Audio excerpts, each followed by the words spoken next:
like to put it.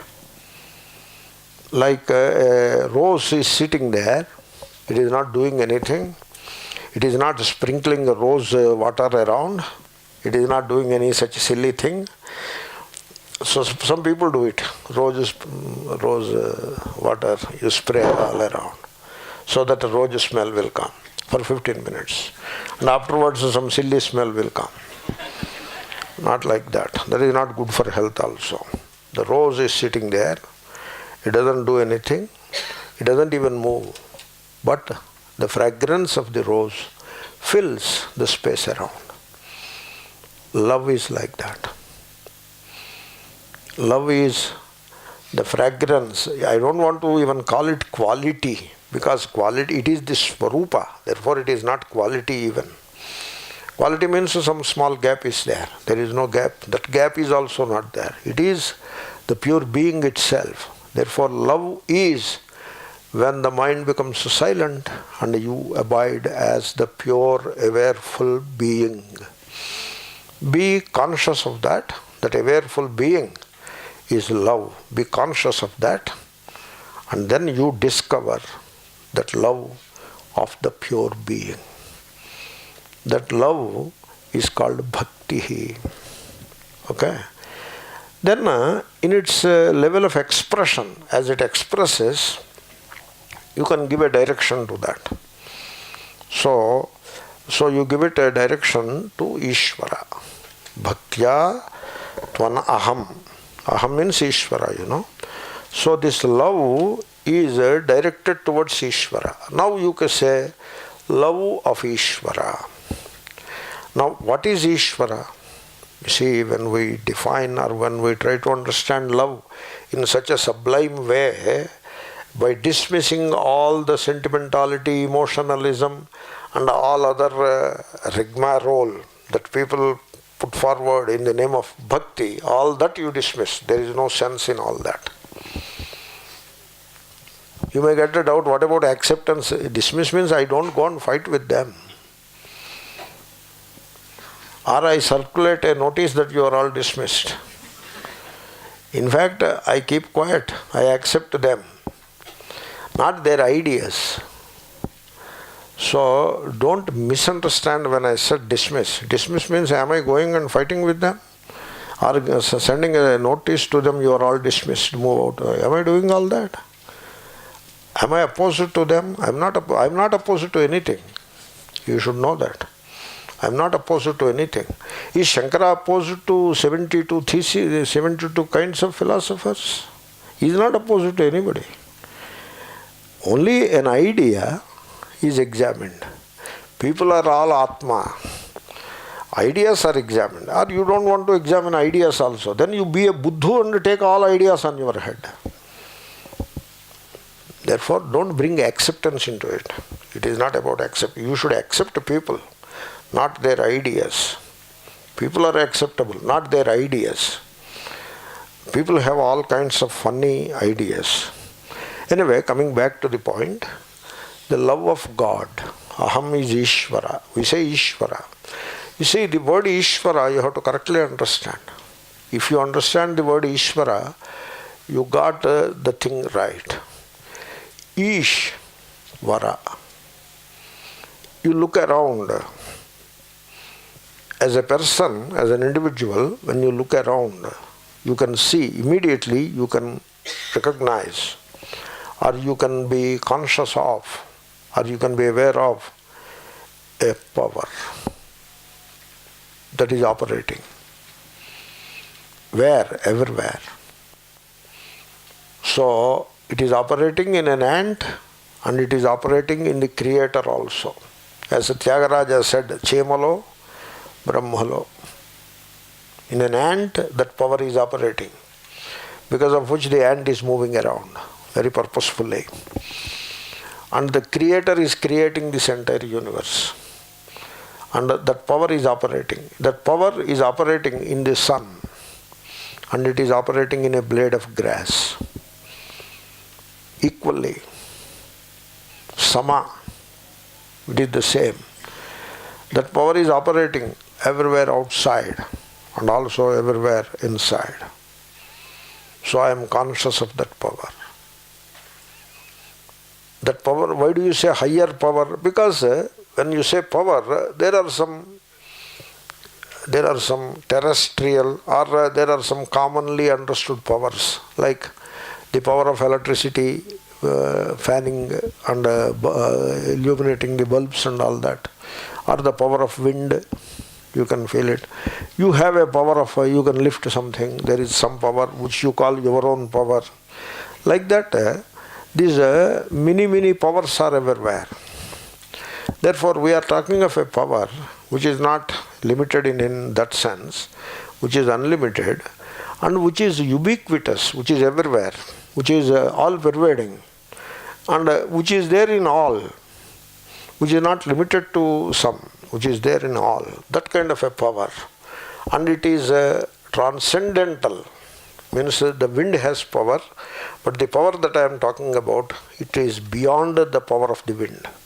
The flowing river has a power, but the power that I am talking about is beyond the river, the power of a river or the power of a power plant.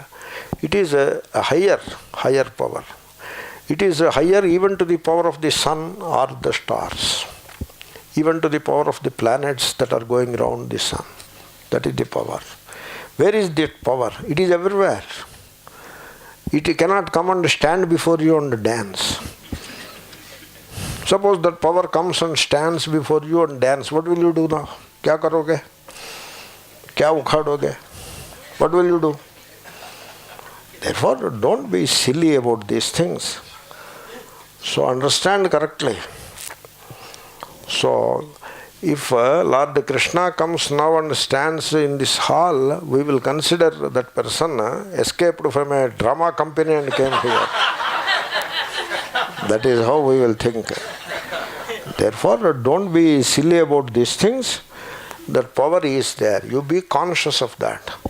This notion that something must have a form with a name, then only you can understand. You should get rid of that notion.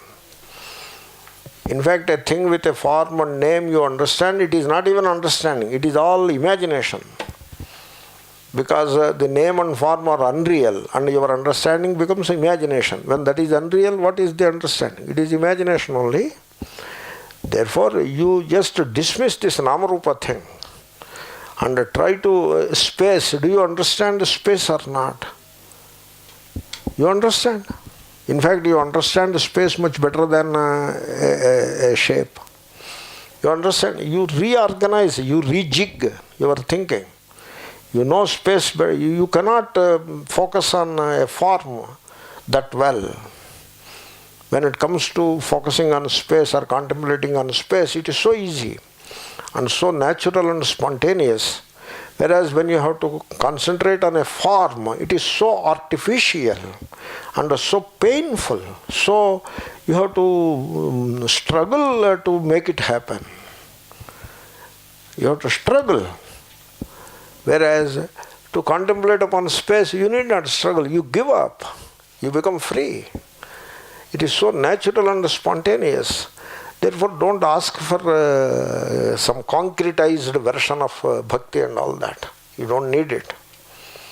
Therefore, it is a higher power, because of which I am speaking and because of which you are hearing, without which you could not hear and I could not speak. It is the same power which makes this person speak and those people hear. Now, what more you want? You want it to come and stand before you and dance or what? So that is the higher power, universal, and that is Ishvara. Ish is power, Vara is higher. That is the translation also. I did not find a better translation yet for Ishvara. Don't translate Ishvara into some silly thing. If you want to use English, don't say God. God also conveys, in that sense you can say, but Mahatmas used Godhead, single word. And I have come across Swami Ramatirtha using the word Godhood, head and hood both. So that is the word, higher power. That is Aham. So you have love to that higher power. Tasya.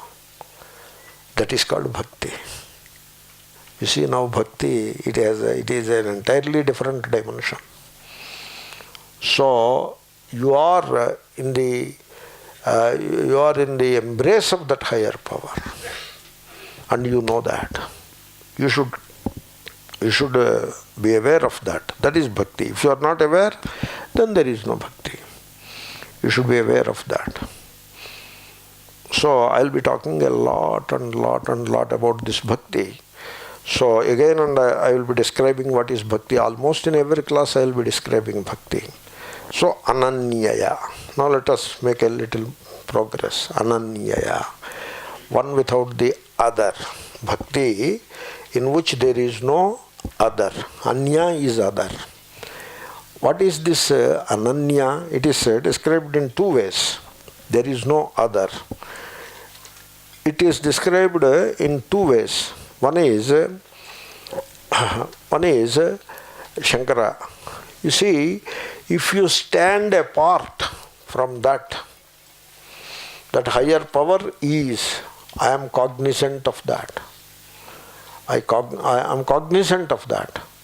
And therefore the one who is aware of that higher power and the higher power, that is called Anya, that is the duality. So you want to keep the duality, then that is not Ananya Bhakti. That is Dvaita, duality it is. If you want to call it Bhakti, you are welcome to your nomenclature. But we say, you don't want to keep yourself. You see, here comes an important thing to be understood. You try it. There is a function and there is a person. So generally we associate the function with the person. Seeing is a function. You associate with a person. Me, the Swami, is the one who sees. Now, suppose the Swami person, the Swami is not there. Will there be seeing or not? There will be seeing. When the Swami claims that I am seeing, there is seeing. The Swami is otherwise busy, he is occupied otherwise, he doesn't claim that I am seeing, but still there is seeing. Right? There is hearing. You see, it is a bit tough to put it in words also. There is function and there is person. Function is a fact. That you see is a fact. Fact, not a truth. That you see is a fact. That you hear is a fact. Hearing is a fact. Seeing is a fact. Function is a fact of life. But person is not factual. There is no person. So, you see, when you love, you retain your persona and want to love. That is already the denial of love. When I say I love you, it means you alone are. Now suppose you have got something to say, that alone is. What you say alone is.